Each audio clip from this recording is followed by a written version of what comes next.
നമസ്കാരം. അച്ഛാ, ഇന്ത്യയിലെ ദൈവങ്ങൾ എന്ന് പറയുമ്പോൾ നിങ്ങളുടെയൊക്കെ മനസ്സിലേക്ക് ആദ്യം ഓടിവരുന്ന പേരുകൾ ഏതൊക്കെയാണ്? ഒരുപക്ഷേ ശിവൻ, വിഷ്ണു അല്ലെങ്കിൽ ദുർഗ, അല്ലേ? എന്നാൽ ഇന്ത്യയിലെ കോടിക്കണക്കിന് ഗ്രാമങ്ങളിൽ അവിടുത്തെ ആളുകളുടെ ദൈനംദിന ജീവിതം കാത്തുസൂക്ഷിക്കുന്ന ചില സ്വന്തം ദൈവങ്ങളുണ്ട്. അവരാരാണെന്നറിയാമോ? വാ, നമുക്കൊന്ന് നോക്കാം. അപ്പോ ശരിക്കും ആരാണ് ഇന്ത്യയുടെ ദൈവങ്ങൾ? ഈ ചോദ്യം കേൾക്കുമ്പോൾ തന്നെ നിങ്ങളുടെ മനസ്സിൽ ചില പേരുകൾ വന്നു കാണും, എനിക്കറിയാം. പക്ഷേ അതിന്റെ ഉത്തരം നമ്മൾ വിചാരിക്കുന്നത്ര സിമ്പിളല്ല.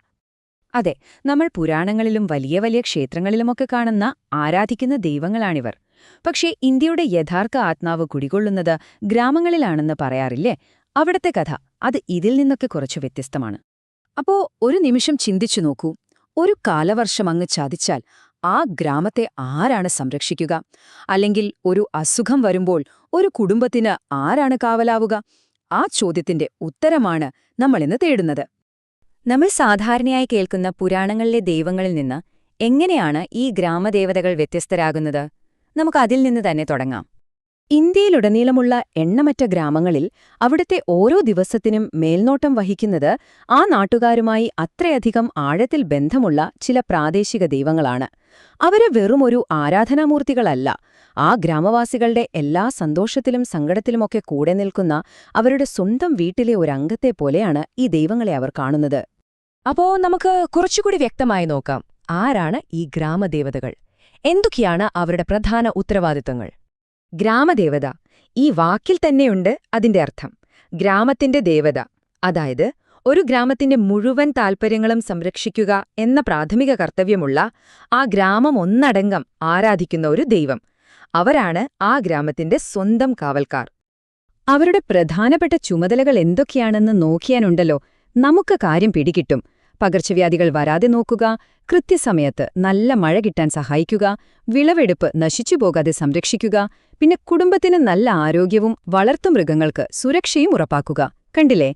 ഒരു സാധാരണക്കാരന്റെ, ഒരു കർഷകന്റെ ഏറ്റവും അടിസ്ഥാനപരമായ ആവശ്യങ്ങൾ. അതിനാണ് ഈ ഗ്രാമദേവതകൾ അവർക്ക് തുണയാകുന്നത്. ഇതിലേറ്റവും രസകരമായൊരു കാര്യം എന്താണെന്നറിയോ? ഈ ദൈവങ്ങൾക്ക് നമ്മൾ സാധാരണ കാണുന്ന പോലെ ഒരു വിഗ്രഹമോ പ്രത്യേക രൂപമോ വേണമെന്നില്ല. ചിലപ്പോൾ അതൊരു കല്ലായിരിക്കാം, അല്ലെങ്കിൽ ഒരു വലിയ മരം, ചിലപ്പോൾ ഒരു ചിതൽ പുറ്റുപോലും. അങ്ങനെയുള്ള സ്ഥലങ്ങൾ, ചിലപ്പോൾ ഒരു അമ്പലം പോലുമില്ലാത്തൊരു പുണ്യസ്ഥലം, ഒരു ഗ്രാമത്തിന്റെ മുഴുവൻ പ്രതീക്ഷയുമായി മാറും. അത്ഭുതമാണല്ലേ? അപ്പോ ഇവരുടെ രൂപം മാത്രമല്ല, ആരാധനാ രീതികളും വളരെ വ്യത്യസ്തമാണ്.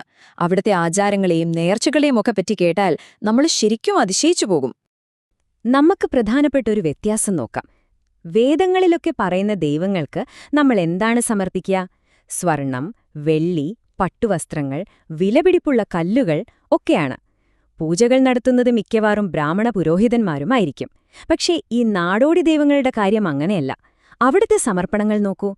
കളിമണ്ണുകൊണ്ടുണ്ടാക്കിയ രൂപങ്ങൾ, കോഴുപോലെയുള്ള സാധാരണ ഭക്ഷണം, ചിലയിടങ്ങളിൽ മൃഗബലി വരെ കാണാം.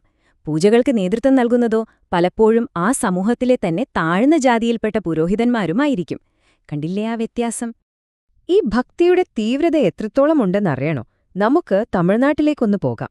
അവിടുത്തെ ചില ഗ്രാമങ്ങളിൽ ഭക്തർ നേരുന്ന നേർച്ചകൾ ശരിക്കും കഠിനമായ ശാരീരിക പരീക്ഷണങ്ങളാണ്. കേട്ടാൽ പോലും നമുക്ക് പേടി തോന്നും. ഒരു നേർച്ചയുടെ ഘട്ടങ്ങൾ എങ്ങനെയൊക്കെയാണെന്ന് നോക്കാം. ആദ്യം തന്നെ പുണ്യമാല ധരിക്കും.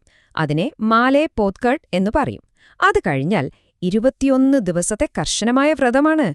ഒരു നേരം മാത്രം ഭക്ഷണം, ഉറങ്ങുന്നത് വെറുനിലത്ത്. ഈ വ്രതം പൂർത്തിയായാലാണ് നേർച്ചയുടെ പ്രധാന ഭാഗം.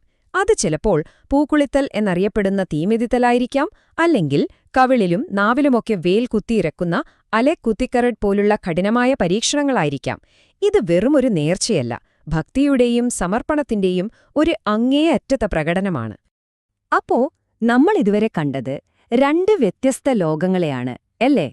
ഒന്ന് പുരാണങ്ങളിലെ വലിയ ദൈവങ്ങളുടെ ലോകം, മറ്റൊന്ന് നാട്ടിൻപുറങ്ങളിലെ ഈ ഗ്രാമദേവതകളുടെ ലോകം. ഇവ തമ്മിൽ എന്തെങ്കിലും ബന്ധമുണ്ടോ? അപ്പോ സ്വാഭാവികമായും ഒരു ചോദ്യം വരും. ഈ ഔദ്യോഗിക പുരാണങ്ങളും അനൗദ്യോഗിക നാടോടിക്കഥകളും തമ്മിൽ യാതൊരു ബന്ധവുമില്ലേ? ഇവ രണ്ടും പൂർണ്ണമായും വേറിട്ടു നിൽക്കുന്ന ഒന്നാണോ? കാഴ്ചയിൽ അങ്ങനെ തോന്നാമെങ്കിലും സത്യമതല്ല. അതെങ്ങനെയാണെന്ന് മനസ്സിലാക്കാൻ ഹരിയാനയിൽ നിന്നുള്ള ഒരു നാടോടിക്കഥ കേട്ടാ മതി. ഈ കഥയിലെ പ്രധാന കഥാപാത്രങ്ങൾ ആരൊക്കെയാണെന്നറിയാമോ? ഒന്ന്, പുരാണത്തിലെ അതികായനായ രാവണൻ. മറ്റൊരാളോ? ഹരിയാനയിലെ ഗ്രാമങ്ങളിൽ മാത്രം അറിയപ്പെടുന്ന, ജനിക്കുന്ന ഓരോ കുട്ടിയുടെയും വിധി എഴുതുന്ന നാടോടി ദൈവമായ ബേമാത. അപ്പോ ഇവർ തമ്മിൽ കണ്ടുമുട്ടുമ്പോ ഒരു ഏറ്റുമുട്ടലല്ല അവിടെ നടക്കുന്നത്. നേരെ മറിച്ച് ആ കഥ അവസാനിക്കുന്നത് രാവണന് ബേമാതയുടെ ശക്തികൾ ലഭിക്കുന്നതോടെയാണ്. ഒന്നാലോചിച്ചു നോക്കൂ, പുരാണത്തിലെ ഒരു കഥാപാത്രം നാടോടി ദൈവത്തിന്റെ ശക്തി നേടുന്നു. ഇവിടെ ആ രണ്ട് ലോകങ്ങളും തമ്മിലുള്ള അതിർവരമ്പുകളും മാഞ്ഞു പോവാണ്. അപ്പോ ഇതിൽ നിന്ന് നമ്മൾ എന്താണ് മനസ്സിലാക്കേണ്ടത്? പ്രമുഖ ഫോക്ലോറിസ്റ്റായ നന്ദിനി സാഹു പറയുന്നതുപോലെ, ശുദ്ധമായ മതം, കലർപ്പുള്ള മതം എന്നൊക്കെയുള്ള വേർതിരിവുകൾ നമ്മൾ പുറത്തുനിന്ന് അടിച്ചേൽപ്പിക്കുന്നതാണ്. മതം എവിടെയോ അതിന്റെ ഏറ്റവും ശുദ്ധമായ രൂപത്തിൽ നിലനിൽക്കുന്നു, അത് സാധാരണ മനുഷ്യരുമായി ഇടപഴകുമ്പോൾ കലർപ്പുള്ളതായി മാറുന്നു എന്ന ചിന്ത തന്നെ തെറ്റാണ്. ഈ കഥ അത് ശരിവെക്കുന്നു, അല്ലേ? അപ്പോ നമ്മൾ മനസ്സിലാക്കേണ്ട പ്രധാന കാര്യം ഇതൊരു ജീവനുള്ള, ഇപ്പോഴും ശ്വസിക്കുന്ന ഒരു പാരമ്പര്യമാണ് എന്നതാണ്. നന്ദിനി സാഹു പറയുന്നതുപോലെ ഈ നാടോടി കഥകളും വിശ്വാസങ്ങളും ചലനാത്മകവും ശ്വാസമെടുക്കുന്നതും നിലനിൽക്കുന്നതുമായ ഒരു സാംസ്കാരിക വ്യവസ്ഥയാണ്. അതായത് ഇത് പണ്ടെങ്ങോ കഴിഞ്ഞുപോയ കാര്യമല്ല, ഇന്നും ജീവിക്കുന്ന ഓരോ തലമുറയോടൊപ്പം വളരുന്ന, മാറുന്ന ഒന്നാണ്. ചുരുക്കി പറഞ്ഞാൽ ഈ പാരമ്പര്യങ്ങൾ ഒരു സമൂഹത്തിന്റെ ലോകത്തെക്കുറിച്ചുള്ള കാഴ്ചപ്പാടിനെയാണ് പ്രതിഫലിപ്പിക്കുന്നത്. അവരുടെ ചുറ്റുമുള്ള പ്രകൃതി, മരങ്ങൾ, മൃഗങ്ങൾ, കാലാവസ്ഥ ഇവയുമായൊക്കെയുള്ളവരുടെ ആഴത്തിലുള്ള ബന്ധമാണ് ഈ വിശ്വാസങ്ങളെ നമുക്ക് കാണാൻ കഴിയുന്നത്. ഇത് വെറും കഥകളല്ല, ഒരു ജനതയുടെ ജീവിതം തന്നെയാണ്. അപ്പോ ഈയൊരു വിവരണം അവസാനിപ്പിക്കുമ്പോൾ ഞാൻ നിങ്ങളോടൊരു ചോദ്യം ചോദിക്കട്ടെ. നമ്മൾ ഔദ്യോഗികമായി പിന്തുടരുന്ന വിശ്വാസങ്ങൾക്കപ്പുറം നമ്മുടെയൊക്കെ ജീവിതത്തിൽ ചില അനൗദ്യോഗിക വിശ്വാസങ്ങളില്ലേ? ചില ചെറിയ അന്ധവിശ്വാസങ്ങൾ, അല്ലെങ്കിൽ ചില നാട്ടാചാരങ്ങൾ. ഒരുപക്ഷേ നമ്മൾ ആരാണെന്ന് ശരിക്കും നിർവചിക്കുന്നത് ആ വലിയ കഥകളേക്കാൾ ഇത്തരം ചെറിയ, നമ്മുടേത് മാത്രമായ വിശ്വാസങ്ങളായിരിക്കാം. എന്നാ നിങ്ങളുടെ അഭിപ്രായം? ഒന്ന് ചിന്തിച്ചു നോക്കൂ.